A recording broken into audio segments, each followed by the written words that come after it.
You don't need me to tell you that life is marked by uncertainty. If we forgot that central abiding reality, 2020 should have reminded us. Whether it is the impact of a global disease, political conflict, economic uncertainty, the impact of extended isolation for some, we are reminded how we're not in control. And in that, for many, hope has been hard to come by. Maybe you've experienced that. Maybe you've found yourself at different times in the last 8, 9, 10 months struggling to find hope. Or maybe you know some people in your family, people who are your friends, people in the church who have found themselves in seasons over the last few months where they struggle to find hope. And in response to that, we might be tempted to complain or to express our frustrations or air our grievances. I know I certainly have, and I bet you have too. But I was struck this week when I came across a quote by E. Stanley Jones. And he remarked that oftentimes, as followers of Jesus, we kind of look at the world with shock and we say, look what the world is coming to. You ever say that? What is this world coming to? Jones says that's not what Christians ought to say or ask. Instead, we should respond when we look at the world by declaring, look who has come into the world. This week we celebrated Christmas. I encourage you to celebrate a little bit more. This year, especially, one day probably isn't enough.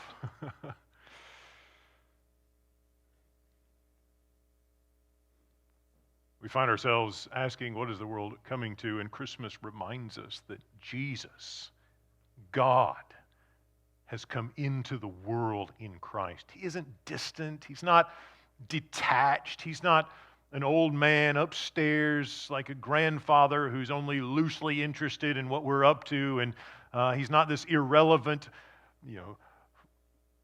far off, unconcerned figure. He's not sitting up in heaven kind of looking over the railing going, too bad for you guys, rough year. Like, that's not who he is. He's not the one who sort of leaves the world to its messes. He is the one who comes into the world, and he does it in Jesus. Fully God, fully human. Mysterious and beautiful. Hebrews would have us go one step further. He is not only the one who has come into the world, he is that, and that is crucial for what he's doing now. But Hebrews wants us to remember not only what he did, but what he is doing. Not only who Jesus was when he walked around on this earth, but who he is now, and what his offices are now, and what his ministry is now, and what he's up to now, and what he'll be doing, not only now, but forever, in his capacity as our high priest. He's only able to be our high priest because he came into the world, because he's fully human, because he has experienced everything it means to be one of us. And now, in that capacity, he is at work on our behalf, interceding for us as our high priest. And that is an eternal ministry. And that, according to Hebrews, is the basis of our hope. So let's sum it up like this. The forever ministry of Jesus guarantees, without question, the certainty of our hope. In a year like this, who knows what next year will be like? Where hope is hard to find and uncertainty is around every corner, there is one thing you can count on, and it is the fact that the Lord Jesus Christ, born, crucified, and resurrected, intercedes on your behalf forever.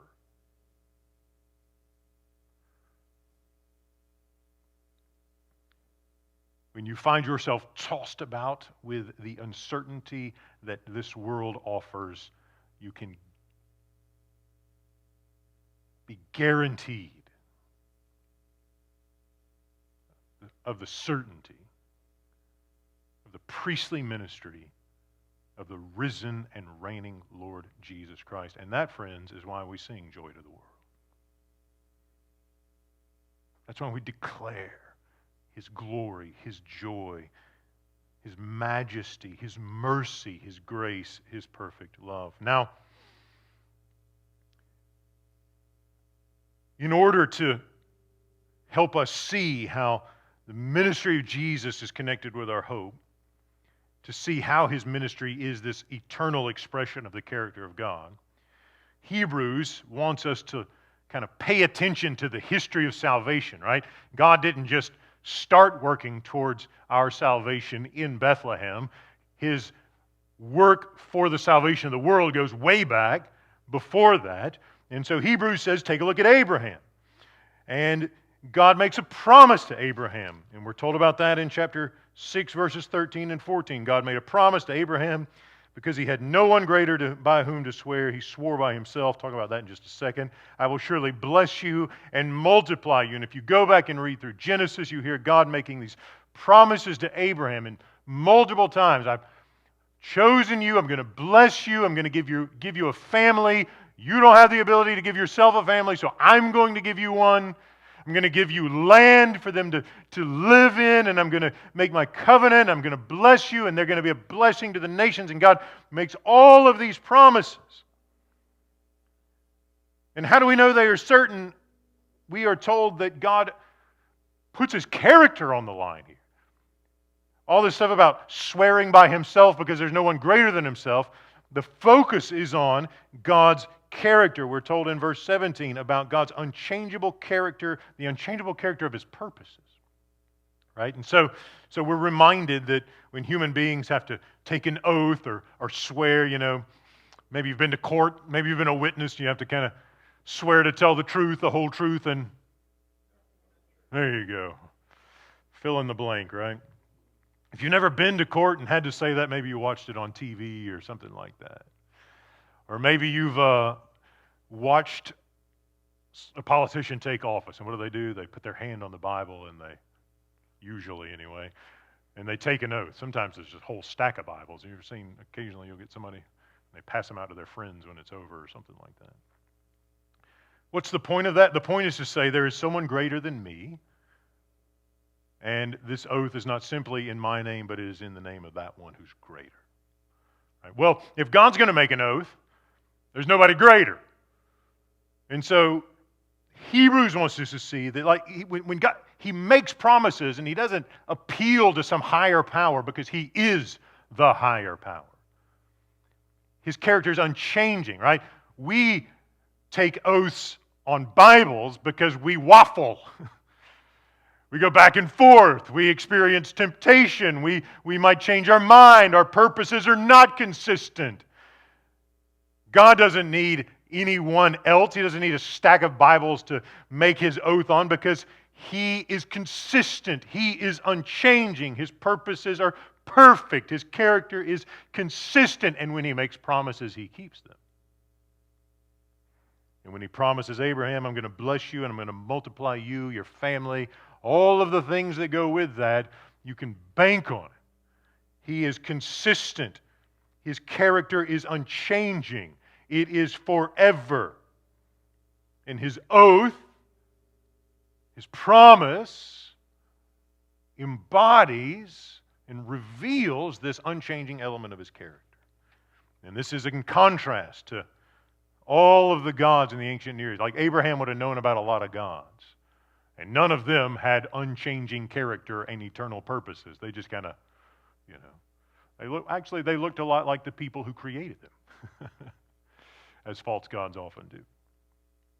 And so the God of Abraham is fundamentally different than every other God wannabe. He keeps his promises. His character is consistent. He is unchanging in his purpose. He has a plan. He works his plan. And his plan in the promise to Abraham was always aimed at Jesus. I'm going to bless you. I'm going to multiply you. Your family's going to be a blessing to the nations.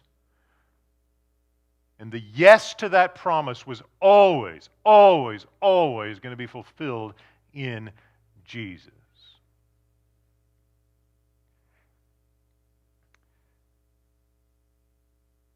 So we are told that unchangeable character is the ground of our hope. Let me read this again to you. This is chapter 6, verse 17. In the same way, when God desired to show even more clearly to the heirs of the promise the unchangeable character of his purpose, he guaranteed it by an oath, so that through two unchangeable things in which it is impossible that God would prove false. Impossible that God would be false. You don't know anybody else like that. Just remember that. It's impossible for God to be false. We who have taken refuge might be strongly encouraged to seize the hope set before us. We who have taken refuge. Listen to the way he defines and describes the people of God. Like, we're not out there in the open. We're not out there just susceptible or vulnerable to the elements or opposition. We are those who have taken refuge. Where have we taken refuge? We have taken refuge in Jesus.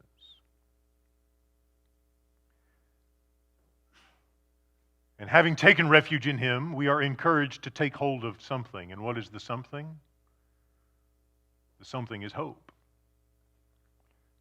That something that has been so hard for so many to come by this year. Hope.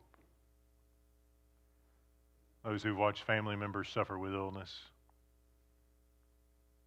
Those who have struggled with illness themselves, or the challenges that come with isolation. All these things.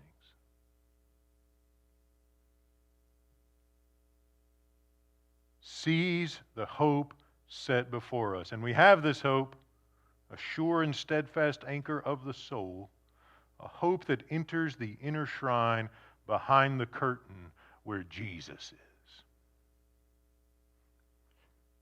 We have hope in Jesus because he has come to us and has now entered into the heavenly temple behind the curtain, where God is, where the Father is, where the manifest presence of the glory of God is experienced and seen and revealed. That's where Jesus is. And there he is a priest. And his priesthood is not a temporary thing, it is a forever thing. Now, there's a couple things I want to mention here before we move on. First of all, if you've ever wondered where that little the anchor logo that we use for the church came from or was inspired by, this is it. Hope is in our name, right? Hope Hall UMC. We are hope people. And Hebrews tells us about we have a hope that is a sure and steadfast anchor. So when we came across that anchor with the sunrise and the cross in the middle of it, we thought, wow, that'd be great for people with hope in our name. Let's go with it. And we did. So if you've ever wondered about where the little anchor symbol came from with the sunrise over the top and the cross in the middle, this is where it was inspired. The other thing I want you to see is that there are two unchanging realities that are described in this text. And this is where we're going to kind of land ourselves for a while and just circle and focus on this relationship. One of them is the forever character and purposes of God. Right, we've talked about that. God's promises don't change. throughout history, from Abraham to Jesus. He has a plan, and he works the plan, and he does it consistently, and he does it without changing. He doesn't rewrite the plan. He doesn't go to plan B. He has a plan, and he stays with his plan. The other eternal thing is the priestly ministry of Jesus. Jesus forever represents us to God, and he does it perfectly. This is why we are encouraged to seize the hope named Jesus, who's gone into the most holy place, where God is, behind the curtain. It helps to know that in Hebrews, this comes later in it, we won't get to this today, the tabernacle and the temple that Moses was instructed to build, we are told, is a shadow of the heavenly temple. Right? So you got the real thing in heaven, courts and holy of holies and curtain, and behind the curtain, the most holy place. That's the real thing. And the one that you get told about on Sinai, the tabernacle, is a copy or a shadow or kind of a model. Right? Maybe you've ever taken a model airplane and held it up next to the real thing, and you're kind of like, it's very clear which one is the real thing and which one is the copy. Hebrews says the real thing is where the presence of God is manifest in heaven. The thing that we have on earth or had on earth is a copy. Where is Jesus? He's in the real thing.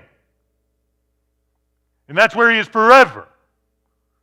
And what he's doing there is ministering on our behalf as our rescuer, as our intercessor. He is calling our name before God the Father. We're told in the first couple of chapters, he stands before God and says, "Here I am, and the children you've given me. Here I am with my brothers and sisters. If you want to know their names, here's the list. And your names are on the list." And Jesus says, "Here I am with the brothers and sisters you've given to me." And that's his intercessory. That's what he does right this moment. And he will never stop. Never. He will always, always, always call your name and my name. Those who belong to him, he will call our names before his Father. Now, there's all this stuff about this guy Melchizedek. That may be new to some of you. It may be familiar to some of you. It's a little hard to say. You think that's hard to say, go back to Genesis and read all the other names, and that's even harder to say. So it's chapter 14. If you're bored this afternoon, just pull out a Bible, and there's some crazy words going on there. But here's the gist of it with Melchizedek. We don't hear a lot about this guy. He's very mysterious. I'm not going to play a guessing game. I'm not going to make assumptions. There are all kinds of crazy stuff. Is this the incarnation before the incarnation? Is this Jesus way back with Abraham? All kinds of stuff comes up, and there's just not a lot of really strong evidence. So what's going on here? Well, first of all, let's just get the story straight. Abraham, we kind of we think of Abraham a lot of times as this old guy who's kind of feeble and just is past his prime and can't have kids and all these things like that. But if you read through Genesis, Abraham's a pretty tough guy and a pretty serious player. His relative Lot, remember Lot? Guy's wife got turned into a pillar of salt. Lot gets captured by some neighboring tribes. And so Abraham says, well, I got to go get my relative back. And so he gets his army together, and they jump on their horses or whatever they're riding, and they ride over there and take it to these neighboring tribes and rescue Lot and take all their stuff. So when you think Abraham, don't think decrepit old guy in a geriatric ward. Think tribal chieftain who, if you kidnap his relatives, will kill you. Okay?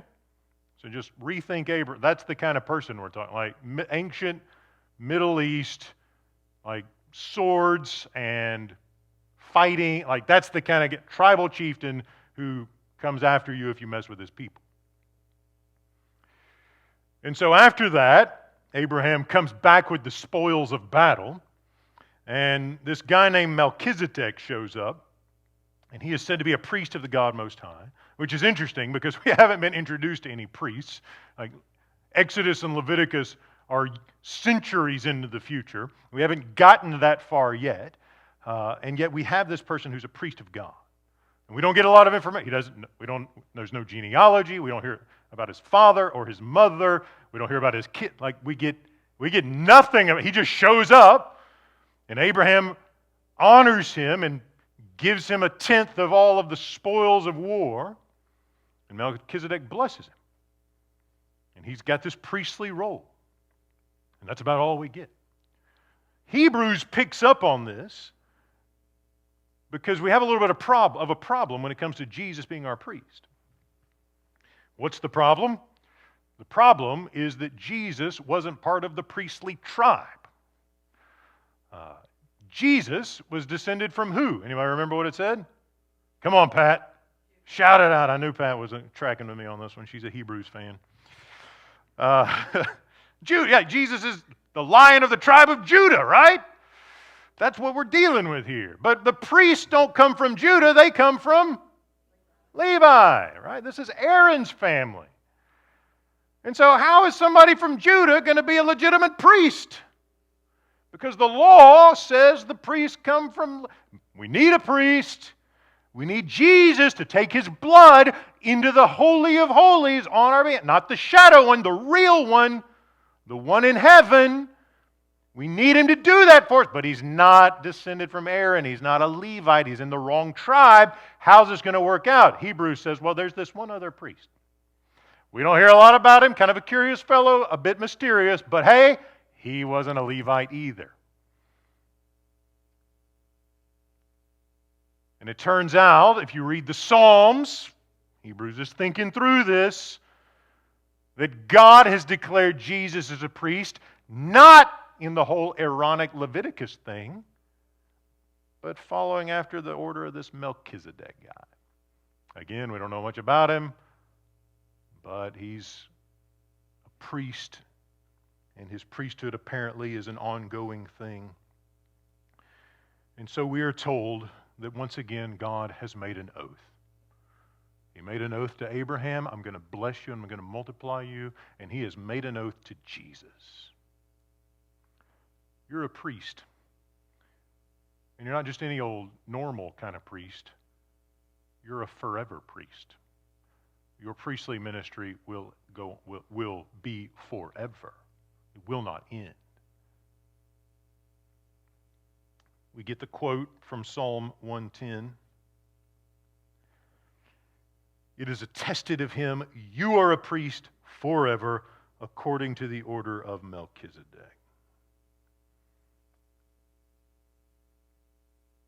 The Aaronic priesthood, you had it for a limited period of time. Your dad would do it, you would do it, your son would do it. You pass it on, it goes, you get a few years, you get maybe a lot of years, but it's limited in its duration. It was imperfect, it was temporary, it was not lasting. This one, the one that Jesus has, God himself says on the basis of his own character, this is forever. This is unchanging. And so the character, like this is the thing, right? God's got his forever character. God's got his eternal, unchanging character. And his forever character is expressed in his forever promise to Jesus. You're going to be a priest forever. Like, I'm giving this to you. It's not going away. This is your vocation. This is your identity. It's your ministry to pray for and intercede for my family forever. He will always represent us. He's not ever going to go, hey, you know what? I'm through with you guys. My term is over. I've come to the limit. I'm retired. Like Jesus doesn't retire. He doesn't grow weary. He doesn't get tired of us. We get tired of each other sometimes. He never grows tired of us. He always stands before his Father and says, here I am, and my brothers and my sisters, the children you've given. Here we are. And I'm not coming into your presence without them. And you see how we get this glimpse into the life of the Trinity, friends, where the Father says to the Son, I've got a job for you. You're gonna minister on behalf of my family forever. You're going to bring them into my presence forever. They'll only ever come into my presence if they come through you, and you're going to do it. It's going to be an eternal gift. We're never stopping. This is always. This is a firm commitment. I mean, you try making a forever promise. Serious stuff, isn't it? God says to Jesus, this is your job forever. And Jesus says, I'll take the job and I'm bring it, and here I am with my family. He never grows weary of that. He never grows tired of it. And that's why Hebrews says we have more hope, better hope, more excellent hope. It's through that hope that we approach God.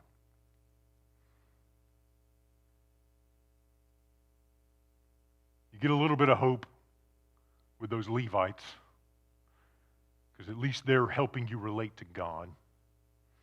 You get a better hope with Jesus, because he unites the nature of God and human nature in his person, and he brings us into the presence of God. The one who has come into the world has gone into the heavenly sanctuary, so that we who are in the world can go with him into the presence of our Father. The forever ministry of Jesus guarantees the forever certainty of our hope. Guarantees. There is no going back on Jesus. He is an eternal priest. He never dies. He never resigns. He never retires. And his eternal purposes, his unchanging character, gives us more hope than we could imagine. And so the thing for us when we look at the world right now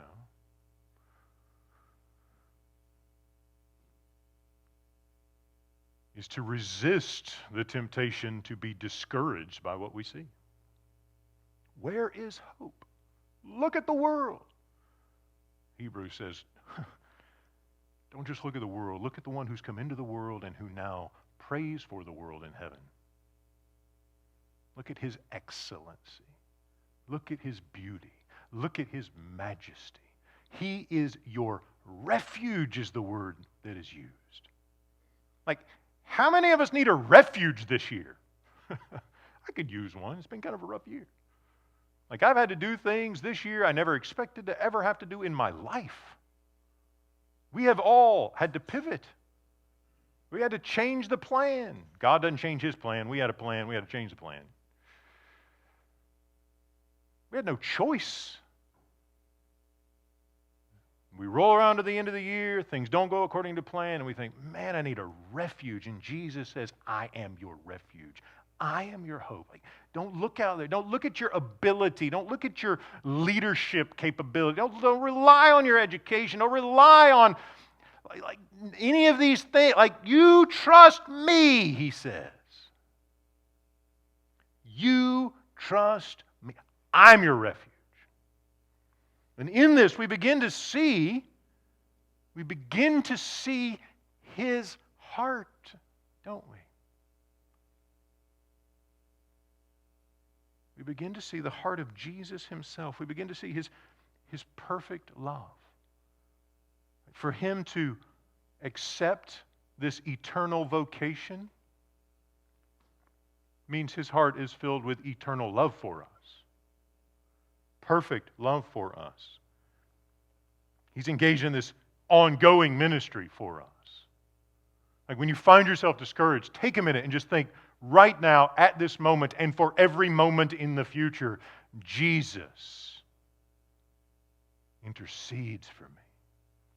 Even though I've rebelled against him, even though I've sinned against him, even though I've broken his heart, he does not break his intercession. Even though I've held him at arm's length, even though I've chosen darkness over light, he does not stop. Like, that perfection, that passion, that, friends, we've not even begun to imagine how big that is. We can only hope that each day He will enlarge our vision a little bit more so that over time we'll get closer and closer and closer to imagining the perfection of His love for us. And here's the thing, as He does that, as He helps us to see the perfection of His love in increasing measure more accurately, then the perfection of His love gets reproduced in us. That aspect of His, like as we set our eyes on, as we take hold of this hope, as we seek refuge in Him, right? People who seek refuge are not people who have it together, are they? Like people who seek refuge are not people who got this under control. Like that's people who think they have it under control are not seeking refuge. They're out front, right? They're like, we don't have it under control. We need refuge in Jesus. And so we see this. He offers this to us. We see it, His missional heart. Right? Christmas, friends, if we don't see this at Christmas, how can we ever see it anywhere? Like Christmas is the mission of God. Like we send people out on mission trips sometimes. Like Christmas is the ultimate mission trip. When God Himself crosses a border between heaven and earth, between the eternal spiritual world and the finite physical world, to save us, like that's the original mission trip.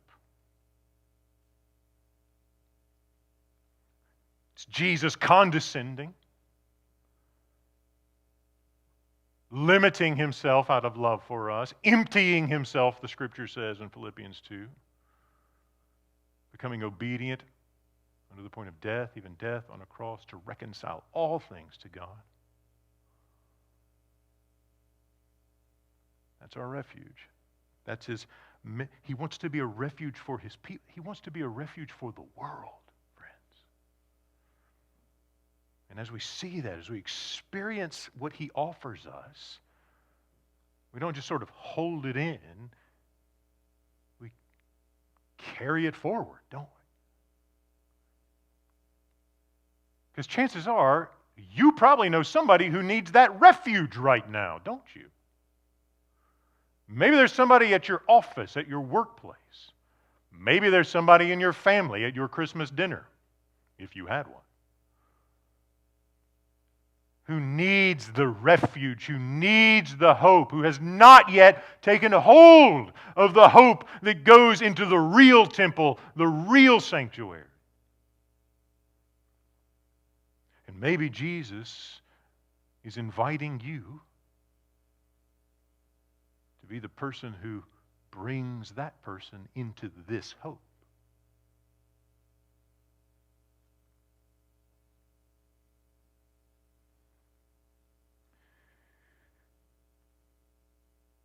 In these uncertain times, it is crucial, essential for the church to embody the character of Jesus. His character is consistent, it is forever, it is eternal, and it is expressed in ministry, bringing us into union with His Father. That character, when we embody it, makes the church an extension of that refuge. So I want to invite you, as we think this week and next week about Christ's coming and all that He's doing, all of His offices in His ministry. What does a church have to do to become a refuge of hope in the world? What have we done to become a refuge of hope in the world? What's the next step in becoming a greater refuge of greater, better hope in the world? My prayer, my hope is that That's the question that will occupy all of our attention as 2020 comes to a close and 2021 comes to a start. The world needs hope. We have it. It's an anchor. It's Jesus. The question is, what does it look like for a church to become a place where people come to us seeking refuge? We can't wall ourselves on. Some churches have been, hey, it's a crazy world out there this year. Let's hunker down and just kind of hope we make it through, like a turtle sucking up into its shell and just kind of wait till the threat is gone. You're not a refuge if you do that.